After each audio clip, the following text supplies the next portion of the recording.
جیسا کہ میں نے پہلے بھی کہا تھا، ان کو اگر میں گننا شروع کروں تو 1 2 4 خطبوں میں بھی ان کو پوری طرح میں آپ کے سامنے کھول کر بیان نہیں کر سکتا، مگر باتیں ایسی ہیں جو بہت ہی پریشان کن ہیں اور طبیعت میں ہجان پیدا کر دیتی ہیں۔ لگتا ہے تھوڑا وقت ہے اور کام بے انتہا پڑا ہوا ہے، آخر کیا کرے انسان کہ ساری جماعت کو اس کام کو میں دین کی مدد کے لیے آمادہ کر سکے۔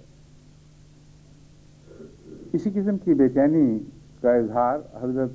عیسیٰ نے اس طرح کیا تھا کہ اعلان کیا من انصاری اللہ، اور قرآن کریم نے جو اس ایک فکرے کو محفوظ فرمایا ہے، یہ صاف بتا رہا ہے کہ حضرت مسیح کے دل میں شدید بے قراری پیدا ہوئی اور اپنے آپ کو بے یار و مددگار پایا، چند کے سوا کسی نے ان کی تائید کا دعویٰ نہیں کیا۔ اس وقت آپ نے یہ اعلان کیا من انصاری اللہ، کون ہے جو اللہ کی خاطر میری مدد کرے؟ قرآن کریم فرماتا ہے اس آواز پر لبیک کہنے والے کو ضرور پیدا ہوئے، اور وہ لبیک کہنے والے شروع میں تھوڑے تھے، اور اللہ تعالیٰ نے ان کے اس خلوص کو قبول فرمایا۔ فَأَصْبَحُوا ظَاهِرِينَ،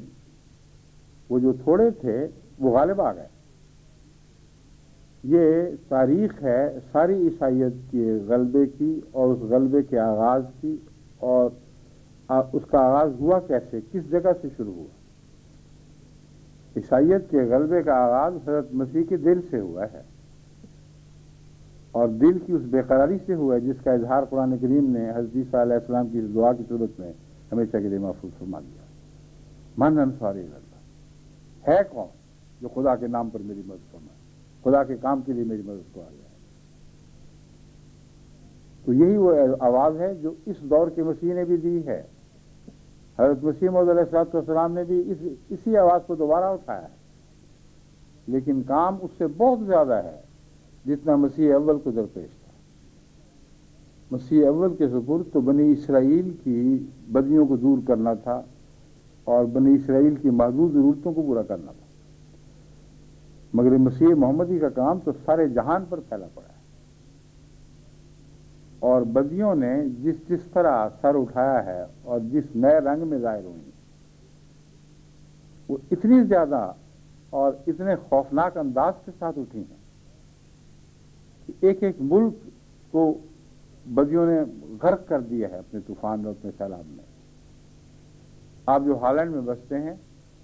ہالینڈ کے گرد و پیش کا جائزہ لیں، اور ہالینڈ کے شہروں میں جو بدیاں ہر روز ہو رہی ہیں، جس طرح قوم کا مزاج بگڑ رہا ہے، جس طرح یہ مزاج بگڑتے بگڑتے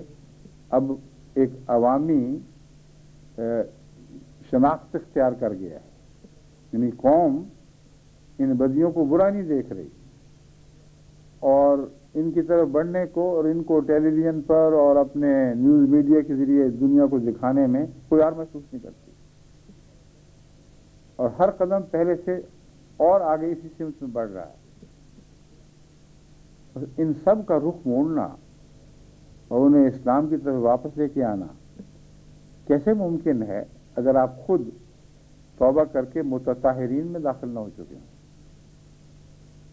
تو دراصل کام بے انتہا زیادہ ہے، اتنا کہ اس کا شمار ممکن ہے، مگر حل اس چھوٹی سی آیت میں پیش کر دیا گیا ہے۔ وہ یہ ہے کہ ہر وہ شخص جو اپنے آپ کو اللہ کے دین کا ناصر بنانا چاہتا ہے، جو اعلان کرتا ہے کہ میں انصاری اللہ میں سے ہوں، اس کا پہلا فرض یہ ہے کہ توبہ کرے، اور توبہ کر کے اپنی پہلی زندگی سے منہ موڑ لے، اور ایسا منہ موڑے کہ پھر دوبارہ اس کا خیال تک دل میں نہ لائے۔ اور یہ تب ممکن ہے کہ پاک ہونا چاہے اور پاک ہونے کی خواہش دل میں پیدا ہو جائے، یعنی بدیوں کی خواہش کی بجائے نیکی کی خواہش پیدا ہو جائے، اور انسان واقعات دل سے چاہے کہ وہ اچھا ہو جائے۔ ایسے شخص کے متعلق اللہ تعالیٰ فرماتا ہے اللہ یحب المتطہرین، کہ اللہ تعالیٰ ایسے پاک ہونے والوں سے محبت کرتا ہے۔ بس اللہ کی محبت جس قوم کو نصیب ہو جائے اس کی فتح ہی فتح ہے. جسے خدا محبت کرنے لگے اس پر دنیا کی نفرتیں غالب آ ہی نہیں سکتی. مگر ایسے ہیں تھوڑے، اور ضرورت ہے کہ تیزی سے ان کی تعداد کو بڑھایا جائے. ہالینڈ ہی کی مثال کو پھر لیتے ہیں، کیونکہ میں نے آپ سے وعدہ کیا تھا کہ اس مضمون کو ہالینڈ کے حوالے سے میں آپ کے سامنے رکھوں گا. ایک لمبے عرصے سے میں یہاں تحریک کر رہا ہوں کہ تبلیغ کرو اور تبلیغ کے ذریعے روحانی اولاد پیدا کرو. اور ایک لمبے عرصے سے جب بھی آتا ہوں ہمیشہ بھاری دل سے آپ سے شکوہ کرتا ہوں کہ تبلیغ آپ نے کی تو ہوگی، کیونکہ رپورٹوں میں کہیں کہیں دکھائی دیتی ہے، مگر عملاً اس کے پاکیزہ پھل مجھے نظر نہیں آ رہا ہے. جیسی جماعت پہلی تھی ویسی ہی ہے. جب پوچھا جائے کہ بتاؤ کتنی بڑی ہے تو کہتے ہیں خدا تعالیٰ کے فضل کے ساتھ 30 یا 40 یا 50 کا اضافہ ہوا ہے. جب پوچھا جائے کہ وہ کیسے ہوا ہے تو ہم بتاتے ہیں کہ پاکستان سے ہجرت کر کے لوگ آئے ہیں. حالانکہ مجھے پاکستان سے ہجرت کرنے والوں کی نسبت ان لوگوں میں بہت زیادہ دلچسپی ہے جن کی ہجرت میں حضرت محمد رسول اللہ صلی اللہ علیہ وآلہ وسلم نے دلچسپی ظاہر فرمائی. اور وہ ہجرت بد وطن سے ہجرت کر کے نیک وطن میں داخل ہونا ہے. بس آن حضرت صلی اللہ علیہ وآلہ وسلم کو جس ہجرت میں دلچسپی ہے اور ہمیشہ رہے گی، کیونکہ آپ اس پہلو سے ایک زندہ نبی ہیں، آپ کی دلچسپیاں بھی قیامت تک زندہ رہیں گی. اس پیمانے سے جب دیکھا جائے تو مجھے یہ بات بھلا کیا خوش کر سکتی ہے کہ اضافہ ہوا ہے ماشاءاللہ. پاکستان سے 20 30 40 50 ہجرت کرنے والے یہاں آ گئے ہیں. سوال یہ ہے کہ جنہوں نے پاکستان سے ہجرت کی یہاں آنے کے بعد ان کی ہجرت کس طرف ہے؟ اگر ان کے معصوم بچے یہاں کی تربیت حاصل کر کے ان کی معصوم بچیاں ان کے ماحول میں مل جل کر وہ بے دین ہونے لگیں اور نفسی آزادی اور نفسانی خواہشات کی بے دھڑک پیروی کرنا ان کے نصیب میں لکھا جائے تو یہ ہجرت کیسی ہجرت ہے؟ یہ تو اچھے شہر سے برے شہر کی طرف ہجرت ہوگی. اور آن حضرت صلی اللہ علیہ وسلم نے جس ہجرت کا ذکر فرمایا وہ تو بالکل برعکس ہے. بس یہ وہ ہجرت ہے جس کے ذریعے تعداد بڑھنی چاہیے، اور یہ ہجرت اندرونی طور پر بھی دکھائی دینی چاہیے اور بیرونی طور پر بھی دکھائی دینی چاہیے. اندرونی طور پر اس طرح کہ آپ میں ہر روز ایسے نوجوان، ایسے بوڑھے، مرد اور عورتیں، بلکہ بچے بھی پیدا ہوں جو اپنے اندر یہ پاک تبدیلی پیدا کریں، یہ عہد کر لیں، جاگ اٹھیں، اپنی برائیوں کی فرشتے بنائیں اور معلوم کریں کہ ان کی شکل ہے کیا. ایک وہ شکل ہے جو وہ دنیا کو دکھاتے ہیں، باوجود کوشش کے پھر بھی اس کے سارے عیوب چھپا نہیں سکتے. لیکن ایک وہ شکل ہے جو اپنے اندر چھپائے بیٹھے ہیں، وہ شکل اس سے بہت زیادہ بھیانک ہے جو دنیا دیکھ رہی ہے. اور اس شکل کو دیکھے بغیر اس کے داغ دور کرنے کی طرف توجہ کیسے پیدا ہو سکتی؟ اور سب سے زیادہ اس شکل کو دیکھنے والا خدا تعالیٰ ہے. اللہ تعالیٰ کے سوا کوئی نہیں ہے جو ہر انسان کے اندرونہ کی تفصیل جانتا ہو. وہ ایسی سی باریکیوں کو بھی جانتا ہے، ایسے ہلکے داغوں کو بھی دیکھ رہے جو خود انسان کی اپنی نظر میں ہی نہیں آ سکتے. مگر خدا کے بعد اگر کوئی ہے تو ہر شخص خود ہے جو چاہے تو اپنے داغ دیکھ سکے. مگر مصیبت ہے، اور بہت بڑی مصیبت ہے، کہ داغ دیکھ سکتا بھی ہے تو دیکھتا نہیں، اور اگر کوئی توجہ دلائے تو اس کے خلاف غصہ کرتا ہے اور کہتا ہے کہ تو اپنے داغ دے، تیرے اندر کتنے کتنے داغ ہیں. خواہ اس نے نیکی اور بھلائی کی خاطر بات کی ہو، مگر جب کسی کی کمزوری اس کو یاد دلائی جائے تو بڑے غصے سے بھڑک اٹھتا ہے اور کہتا ہے کہ تو کون ہوتا ہے میرے معاملات میں دخل دینے والا، اپنا حال دے. اور بسا اوقات جس کو وہ کہتے ہیں اپنا حال دیکھ، نہ وہ اپنا حال دیکھتا ہے، نہ یہ اپنا حال دیکھتا ہے۔ اس کی وجہ یہ ہے، جیسا کہ میں نے پہلے بھی بیان کیا تھا، میں نے بہت غور کیا ہے ان معاملات پر، اور گہری نظر سے میں دیکھتا ہوں کہ اکثر نصیحت کرنے والے حقیقت میں نیک نیتی سے نہیں کرتے، بلکہ جب ان کو کوئی غصہ ہو، جب ناراضگی ہو، تب وہ دوسرے کو اس کی برائیاں دکھاتے ہیں، اسے پہلے خاموش بیٹھے رہتے ہیں۔ اس لیے پہلا قدم ہی منحوس ہے۔ عورتوں کے معاملات میں تو خاص طور پر یہ بات صادق آتی ہے۔ بڑے گہرے تعلقات ہوتے ہیں اور ایک دوسرے کی برائیاں جانتی ہیں، بلکہ بعض دفعہ مبالغہ کر کے بھی دیکھ رہی ہوتی ہیں، لیکن جب تک آپس میں اختلاف نہ ہو، جب تک کوئی انتقام نہ لینا ہو، اس وقت تک وہ برائی بتاتی نہیں، اور جب بتاتی ہیں تو غصے کی وجہ سے بتاتی ہیں، جس سے اور غصہ پیدا ہوتا ہے، نفرت سے بتاتی ہیں، جس کے پیٹ سے اور نفرت پیدا ہوتی ہے، اور اس طرح بجائے اس کے کہ ایک دوسرے کو اس کی کمزوریوں سے آگاہ کرنے میں مدد دینا فائدہ پہنچائے، الٹا نقصان پہنچا دیتا ہے۔ تو سب سے اچھا علاج یہ ہے کہ خود جاگیں، کیونکہ اگر آپ جاگ کر اپنے آپ کو دیکھیں گے اور اپنے آپ کو بد کہیں گے تو اس کا کوئی غصہ کسی پر نہیں ٹوٹے گا،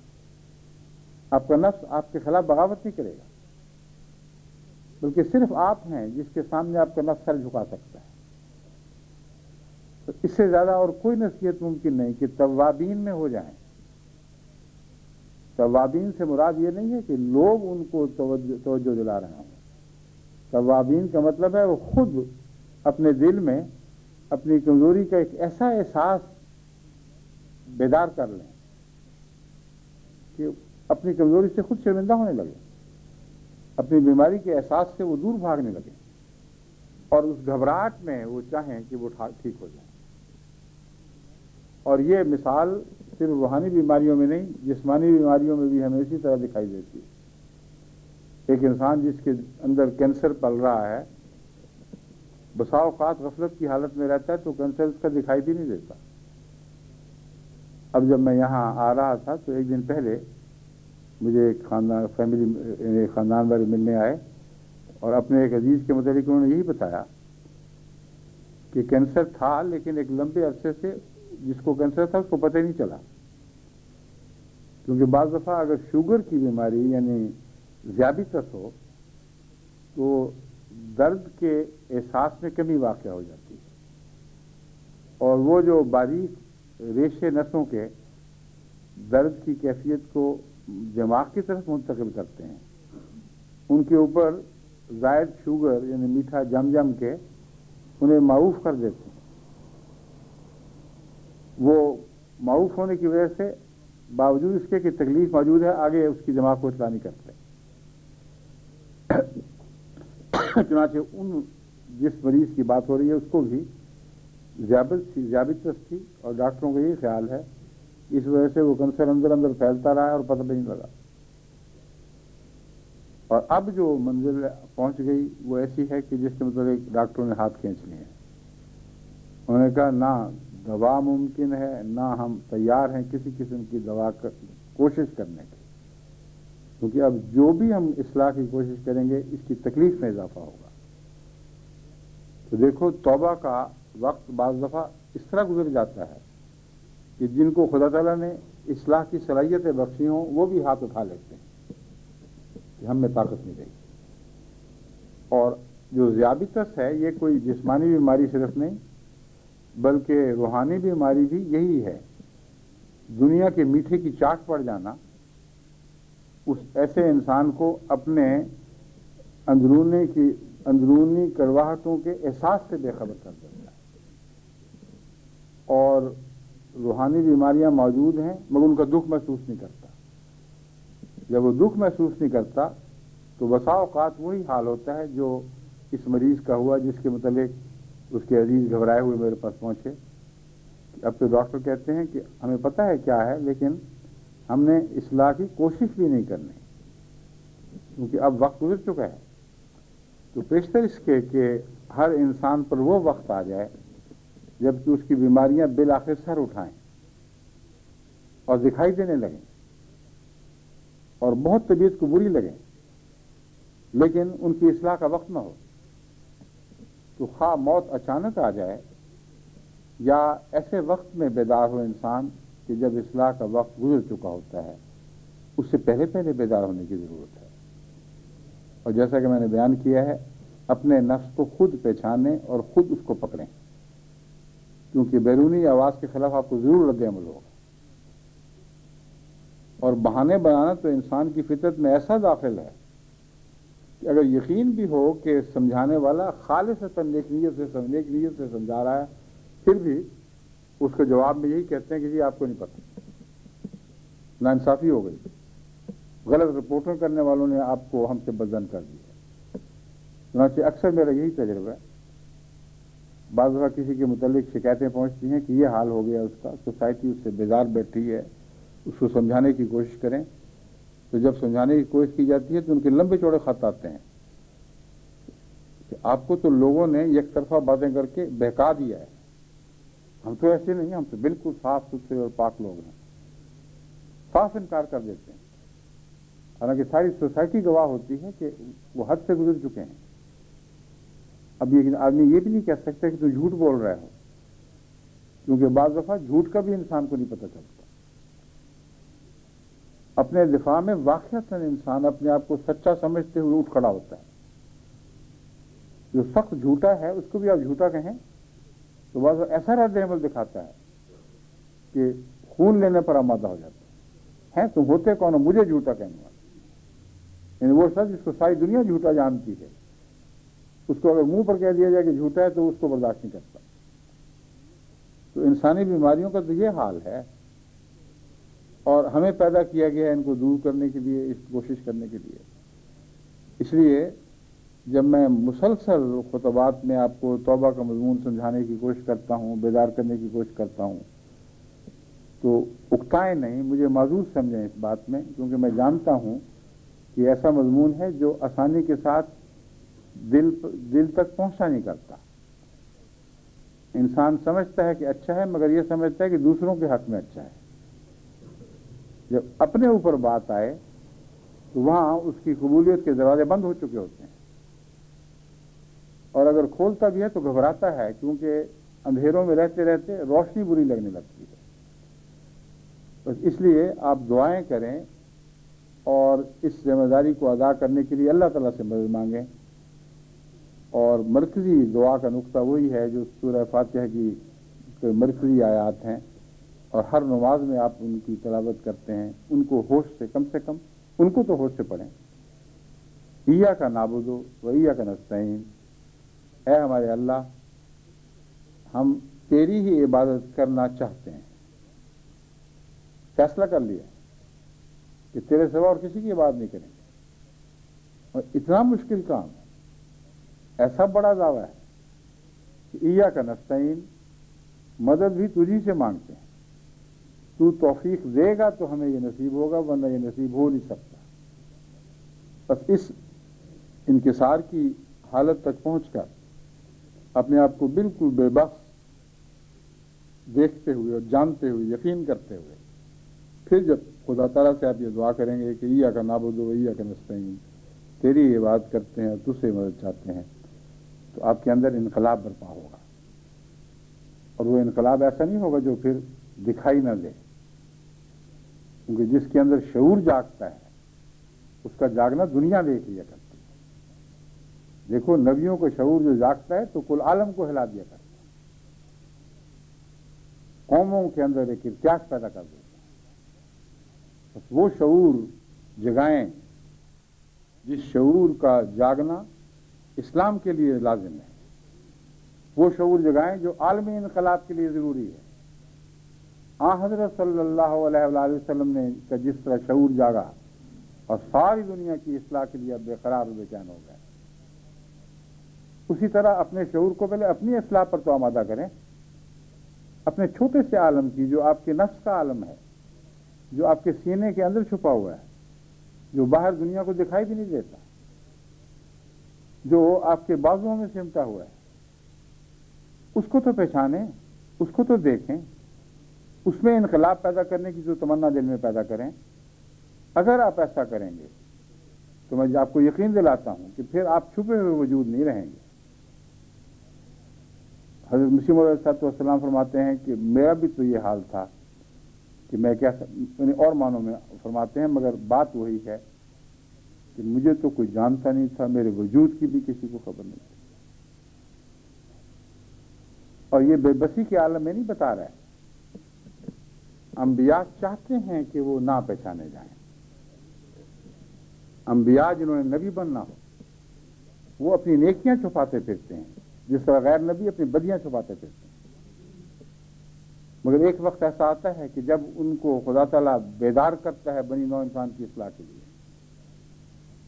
تو ان کا جاگنا ایک عالم کا جاگنا ہو جاتا ہے۔ ان کی دل کی بے قراری سب عالم کی بے قراری بن جاتی ہے۔ یہ ہو نہیں سکتا کہ پھر وہ چھپے رہیں۔ بس آپ جاگیں تو اس طرح جاگیں کہ ہالینڈ تاک جاگ اٹھے۔ آپ جاگیں تو اس طرح جاگیں کہ آپ کا گرد و پیش، آپ کا ماحول جاگ اٹھے، آپ کے گھر والے جاگیں، آپ کے بچے جاگیں، اور ان کے اندر ایسی پاک اور نمایاں تبدیلیاں پیدا ہوں کہ وہ دیکھنے والوں کو دکھائی دیں۔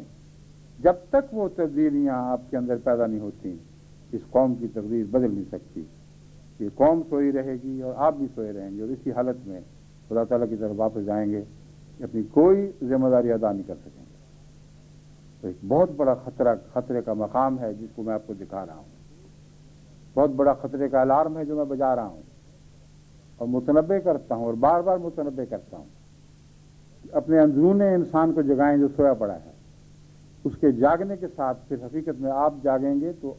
دنیا جاگے گی، آپ کا ماحول جاگے گا۔ اللہ تعالیٰ ہمیں اس کی توفیق عطا فرمائے۔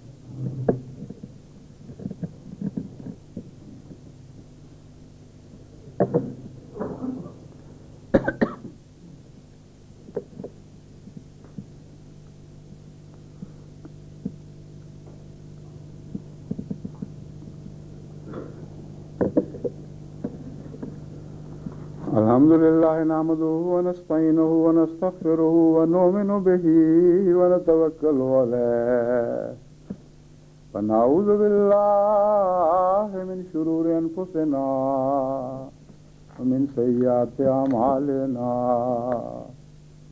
من يهده الله فلا مضل له ومن يضلله فلا هادي له ونشهد أن لا إله إلا الله وحده لا شريك له ونشهد أن محمدا عبده ورسوله عباد الله رحمكم الله إن الله يأمر بالعدل والإحسان وإيتاء ذي القربى وينهى عن الفحشاء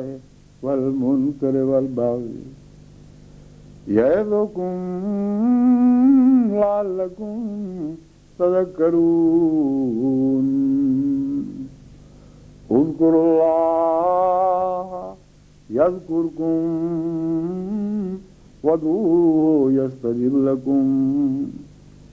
ولذكر الله أكبر